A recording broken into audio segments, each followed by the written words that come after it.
The Trump administration is ramping up immigration enforcement across the country, trying to arrest more migrants. And it's promoting an image of these arrests that tells a simple story. We're getting the dangerous criminals out. In some cases, immigration officials are inviting friendly messengers like TV personality Dr. Phil to help spread the word. We are following breaking news because Dr. Phil has actually has been allowed to embed with ICE agents. This truly is a targeted ICE mission because they're not sweeping neighborhoods like people are trying to imply. I know that because I've been involved in this heading into this. They've identified 270 high-value targets. And what I mean by that is these are known criminals and terrorists. But there's more to that story. To get to the massive numbers of deportations that the Trump administration has promised, ICE is also arresting people without violent or criminal offenses on their records. People who are just here to work. Those arrests have spread fear among undocumented immigrants and their family members. We're always on alert. Yeah. The community doesn't feel as safe as it used to be. From the newsroom of The Washington Post, this is Post Reports. I'm Martine Powers. It's Wednesday, February 5th. Today, the story of two recent ICE operations and the fuller picture they can give us of how immigration enforcement has changed under the Trump administration. First, we go on an ICE ride-along in New York City. It shows the tension between the official story and the facts on the ground. Then we'll hear from people arrested during a surprise ICE operation at a workplace in Newark, New Jersey, and the fear that has rippled through their community since then. We're starting with New York and my colleague, immigration reporter Nick Miroff.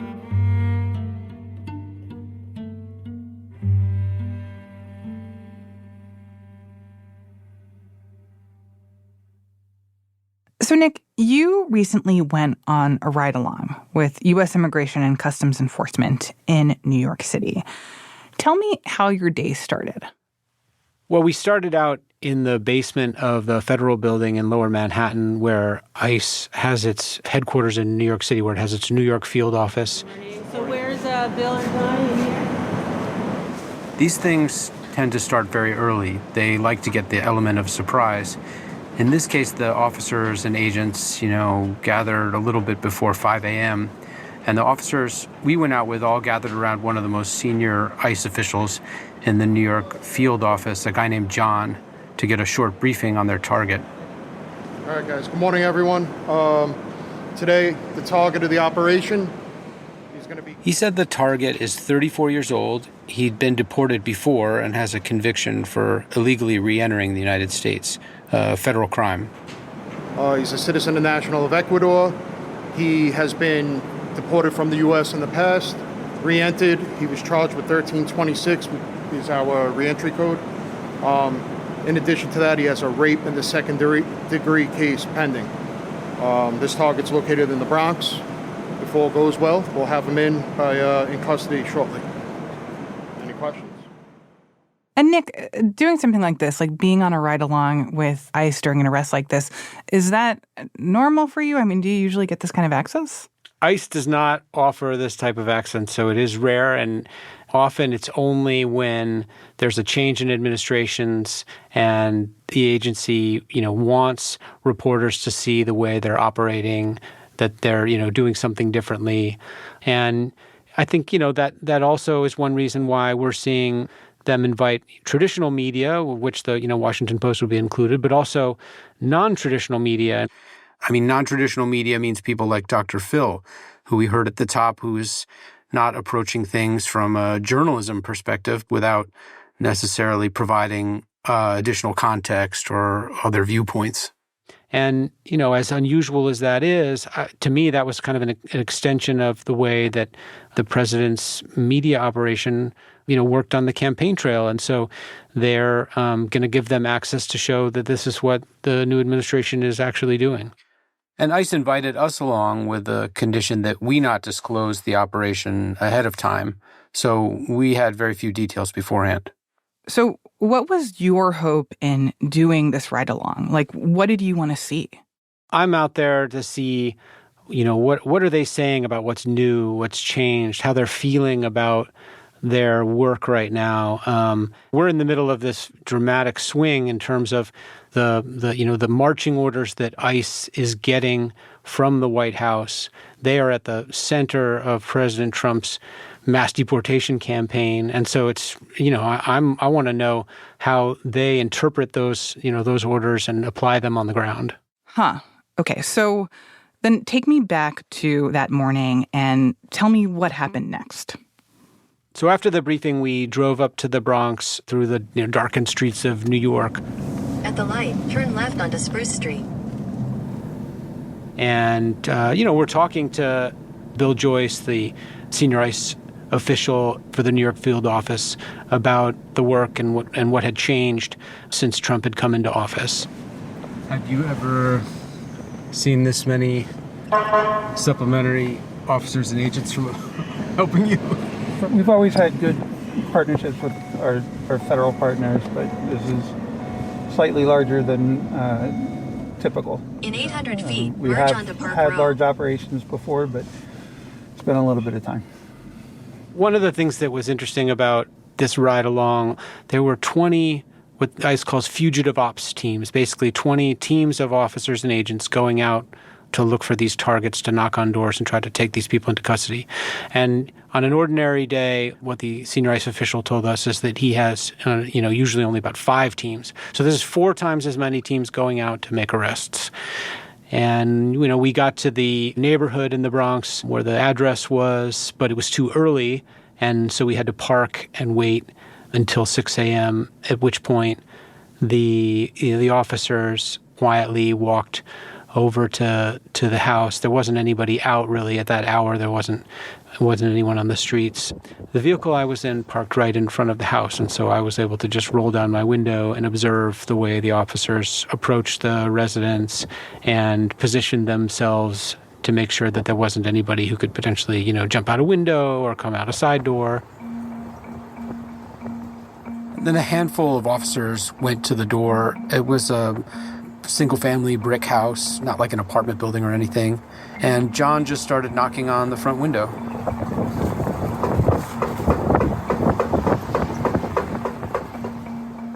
And, what we saw was it wasn't like a massive show of force with guns drawn or battering rams or anything like this that you would see on cops.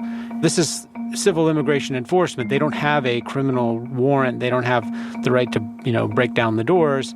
They are knocking on the door to try to get the suspect to come out and be taken into custody.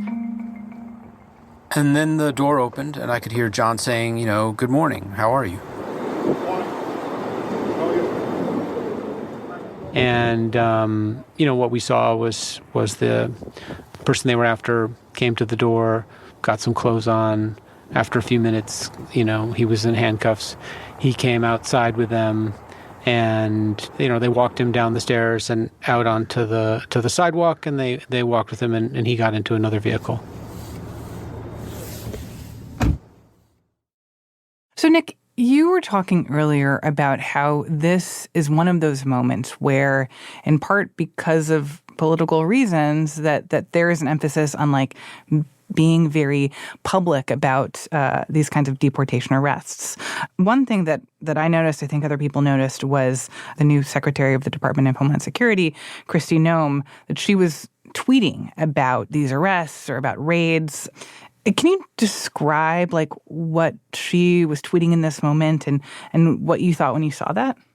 Well, sure. That's something I'd never seen before. We were not with the Secretary of Homeland Security. She was out with a CBS News crew.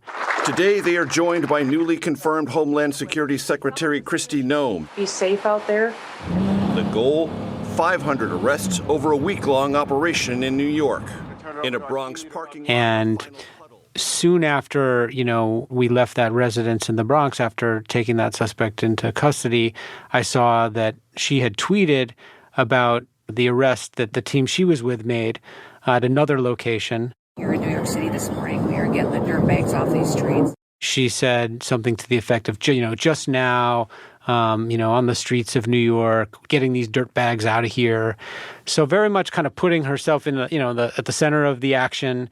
And one thing you are told when you go out on any kind of ride along with law enforcement officials, particularly with ICE, is that they want to try to maintain what they call operational security until their officers are off the street, basically. And so because the element of surprise is, what they think gives them a lot of security, they don't want you putting on social media that you're out arresting people, because that would... Like, here I am on the corner of, 5th and Broadway or whatever, about to arrest, that's something that could endanger, I guess, their... Yeah, so we basically had the Secretary of Homeland Security kind of blowing the cover off the operation.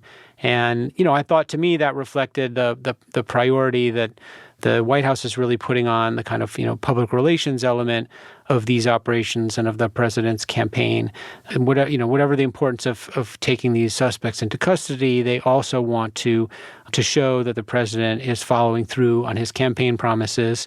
And to your point, CBS News, who you mentioned, their chief Washington correspondent, Major Garrett, who went on the ride-along with Secretary Noem, he actually asked Noem about this whole public element of the enforcement.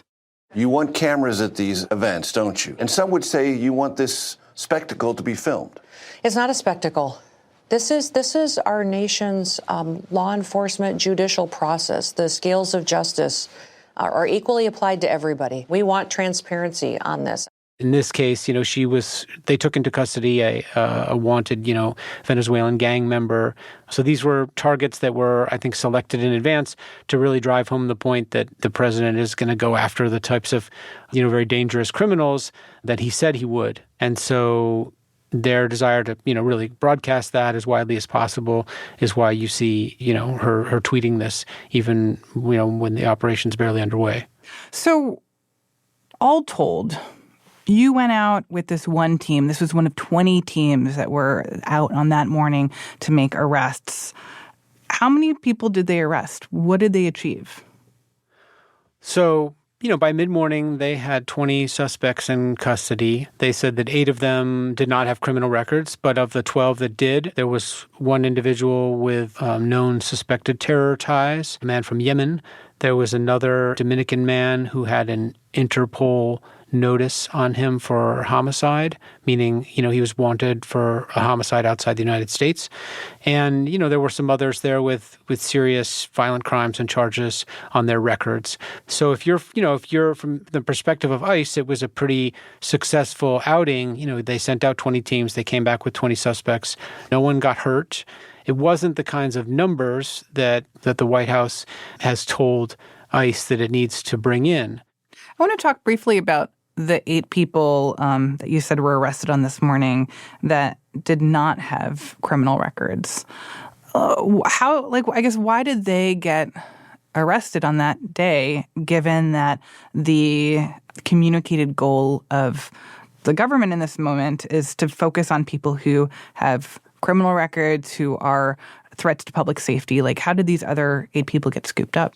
We didn't get any other information about the 8. And on this point, the administration is trying to do an interesting little dance, which is to say that their priority is to go after criminals and public safety threats, but that other people who are, in the area or in a residence of a suspect that they're targeting, that if they're in the country illegally, that they're fair game for ICE arrest.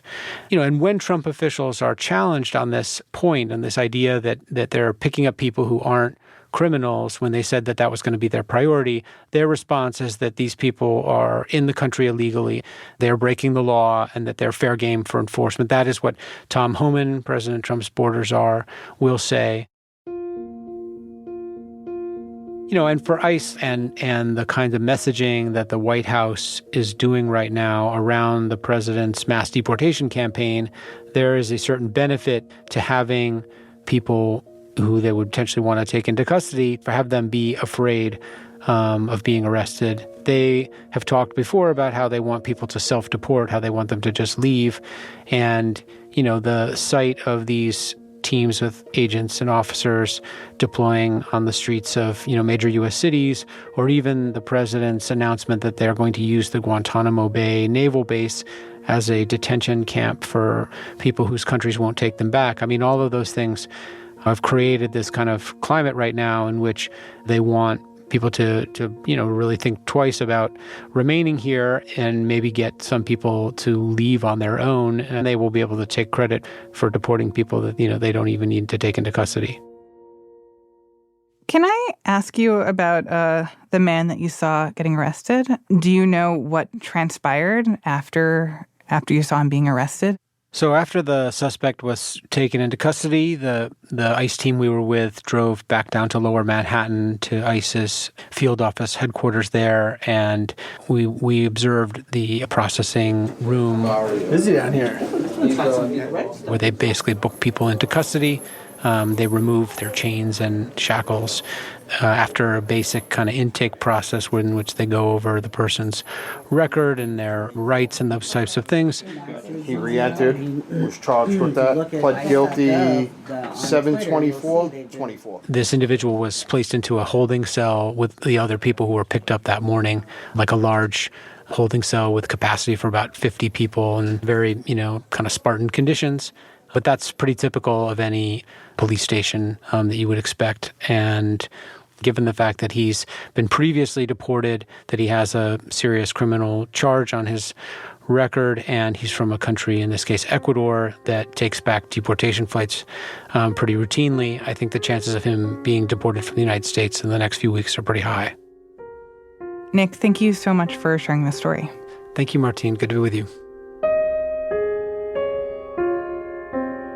Nick Miroff is an immigration reporter for The Post. After the break, we go to a very different kind of operation in Newark, New Jersey. We'll be right back.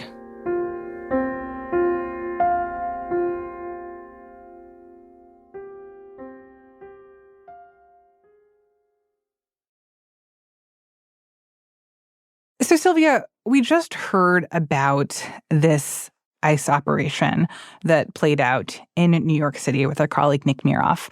You've been reporting on another operation that took place quite nearby in Newark, New Jersey. Can you tell me about that?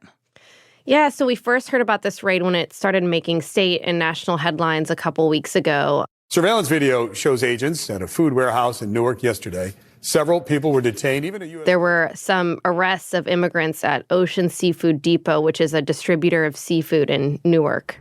Immigrants throughout Newark now nervous after learning this warehouse was the target of ICE agents sweeping through. There was a lot of information swirling around about what had exactly happened and what this raid meant in terms of Trump's new administration, right? And what it signaled to how the rest of the arrests and raids across the country were going to go. And so my colleague Marianne Levine and I spent a few days there and got to know the people in the community and also a couple of the workers who were arrested during this operation, including someone named David Salinas. Tell me a little bit about him. David is 28 years old. He's from Ecuador, and he came to the United States illegally by crossing the border near El Paso in 2021. Bueno, mi razón específica porque mi hermana, ella padecía de cáncer y pues lamentablemente ella ya, cuando yo estuve acá, ella perdió la vida. So he told me that he came to Newark all the way from Ecuador to care for his little sister who was suffering from cancer. And tragically, months after he had arrived to care for her, she died. And some of the other family that he had in Newark basically spent a lot of time trying to help him through his grief. And so 2021, that was during the Biden administration, and about a year after he had arrived, doing a few different odd jobs from construction work to other kinds of labor, he began working at the Ocean Seafood Depot, and he's been there for a couple years now. And he said that he had heard that the incoming Trump administration was still focusing on targeting people with criminal records. And so I asked him if he ever thought something like the arrest and raid that happened to him at Ocean Seafood Depot would actually happen to him. Yo nunca me imaginé porque cuando él inició esto de que iba a deportar a los migrantes, él dijo que iba por los criminales, ¿no? So David said to me, I never imagined, because when Trump started that thing when he was going to deport the immigrants, he said he was going after the criminals, no? Entonces, yo de mi parte sí estaba con miedo anteriormente, sí, pero a la vez no tenía tanto miedo porque yo no era un criminal. So on my part, yes, I had some fear before, yes, but at the same time, I didn't have a lot of fear because I wasn't a criminal. So then tell me about how this raid played out. So the day started out like any other day for David. He told me that he was doing inventory of shellfish on the computer in this kind of office room to the side of the big warehouse. And then he started hearing some shouting coming from the warehouse. And they heard a woman asking, who speaks Spanish? So then ICE agents apparently tell people to kind of drop whatever they were doing, get out their documentation. And according to David and his coworker, Robinson Sanchez, they also started separating the Spanish-speaking workers from the rest. First, they put handcuffs on David's coworker, Robinson, and then they turned to him and asked for his identification and what country he was from. Ya él le pusieron las esposas y luego que ellos dijeron, ¿saben qué? He gave him his Ecuadorian ID. They had some sort of device where they scanned it. And then they put him in handcuffs. And he said, era muy humillante. It was really humiliating. So then he and two other coworkers were driven to the Elizabeth Detention Center, which is an immigrant detention center. It's run by a private prison company, and it's located in this isolated area just 5 miles south of the depot and south of the Newark airport. So when hearing David recount what happened to him during this raid, what stuck out to you, or were there parts of his account that were unusual, usual in this process? Yeah, so one of the things that David mentioned, and also his coworker Robinson, is that they did feel like they were being singled out because they spoke Spanish. Robinson said he felt like that they very much were targeting people based on what language they spoke and also what they looked like at the warehouse. Pero sí se fijaron mucho en la apariencia de vernos a los cuatro siendo como latinos. Entonces, pues, So Robinson says they were paying a lot of attention to people's appearances and looking at us for being Latinos. I asked ICE about this accusation, and they didn't respond to my question about it. And there were also a couple other accusations by other local advocates. They said that ICE agents illegally entered the seafood business and also improperly interrogated a U.S. citizen who was a military veteran. But an ICE spokesperson said that a manager at the depot had given the officers permission to enter and that the U.S. citizen was not detained. It's hard to tell what's true between all of this. The manager never answered our request, so we couldn't verify that question about permission. But what David is describing here, I mean, it goes back to this question of whether ICE is, in fact, targeting quote-unquote criminals, that at least if you take his account at David's word, that this isn't an instance of ICE showing up to a workplace with a list of names of people who have been arrested or are accused of committing a crime, that it was just sort of who speaks Spanish, like, let me see your ID, that it was much more kind of wide-ranging than that, or much less of a targeted operation. Yeah, this particular raid is kind of interesting because from what we understand from ICE, ICE said that this was an ongoing investigation that had likely been in the works for months, which means that it's very possible that whoever their target was, assuming they had one, was on the list under the Biden administration and not the Trump administration. But what's different about this time around is that the Trump administration is much more willing to arrest other undocumented individuals that are on the scene near whoever their target was. And so they're more willing to go into a workplace and cast a wider net on who they can arrest compared to what the general practice was under the Biden administration. As far as we could find, none of the three people who were arrested at Ocean Seafood Depot had criminal records other than immigration-related offenses to how they came into the country. So we don't really know why there was an operation targeting this workplace to begin with. Can you describe to me your understanding of what happened after David was arrested, where he went? Yeah, so he and his two coworkers were taken to the Elizabeth Detention Center, which houses up to 300 individuals. And they were in a shared cell together, and they spent their days there kind of wondering what would become of them and their families. Bueno, desde el primer día que yo llegué, pues lamentablemente yo llegué con mucha depresión, ansiedad, incertidumbre, sin saber lo que va a pasar conmigo. There he says, well, from the first day I arrived, unfortunately, I had depression, anxiety, uncertainty, not knowing what was going to happen to me. He told me later that it felt like years were passing over the few days that he was there. At some point while David was being detained, he and his family learned that there was hope of release for him. ICE informed them that he could be released if they paid a $10,000 bond. And for David and his family, $10,000, did they have the money for that? Nobody had that individually, so they kind of had to all work together to come up with the money. Workers at Ocean Seafood Depot pulled together donations, and more than a dozen other of David's loved ones chipped in to come up with the money for his release. And then on Monday, which was about 4 days after he was arrested, he was allowed to leave. They paid the bond early that afternoon, and by that evening, he was able to step foot out of the detention center. What was that like for him? I think he was really relieved. They put him back in the same clothes he was wearing at Ocean Seafood Depot. He had his jacket that had the logo on it. I actually talked to David in the parking lot of the detention center right after he was released that day. And one of the things I asked him was, he had gone through this huge experience, right? One that had been publicized across the country. And I asked him what he would want people to understand about everything he went through.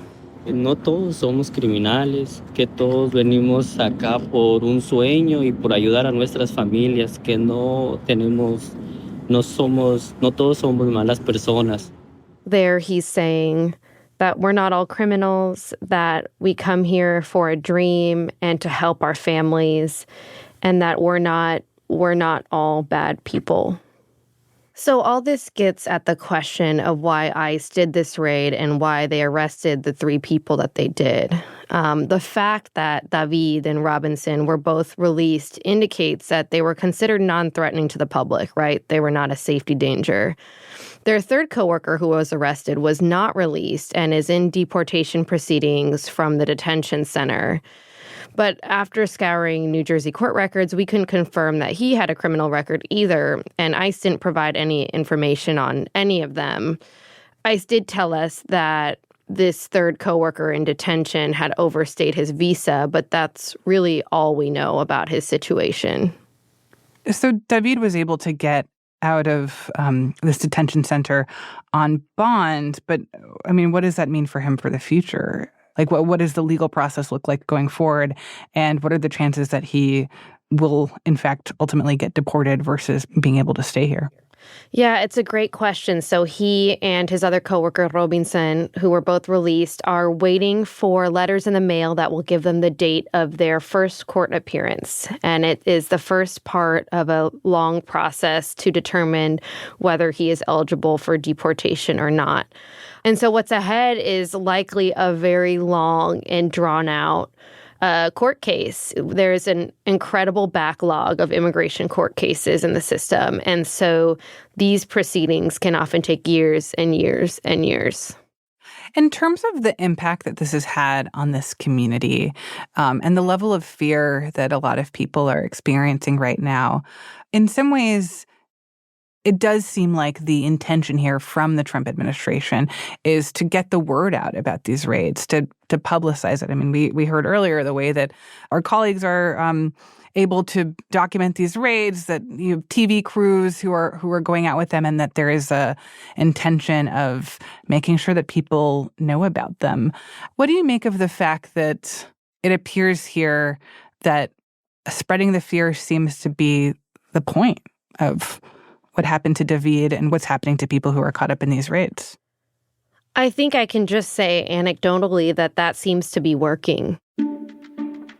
What we saw in Newark was that it kind of was a microcosm of what was happening across the country. That first raid at Ocean Seafood Depot sparked this incredible wave of fear, of rumors, of misinformation, and it's really changed the community. This part of Newark is heavily immigrant. Newark itself is a majority minority city. You know, business owners talked about how some of their employees who are undocumented have not been coming into work for fear that there would be a raid at their workplace. The congresswoman of the district mentioned that school staff had called her office saying that students were printing out copies of their green card at school so that they could have it with them on person while they're walking home from school. The streets themselves were pretty empty, even on the weekend, and this kind of vibrant thoroughfare called Ferry Street, where a lot of the action takes place, it was very quiet after the raid.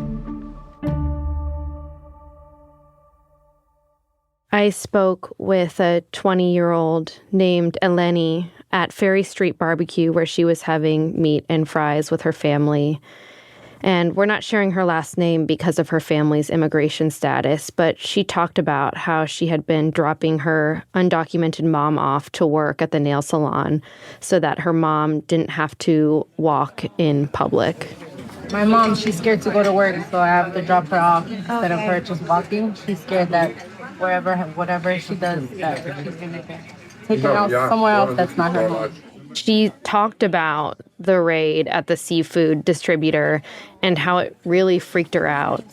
Scary of how close it was to where I live. Now I'm always looking behind my back to see whether if any cops that come around here are going to take my family members. It's really scary. She was sitting right next to her 10-year-old brother named Javi. Are you worried about your parents? Yes, I am. I try my best to stay calm, but I'm scary for this to happen. You never know what's gonna happen next. So I'm always on the lookout.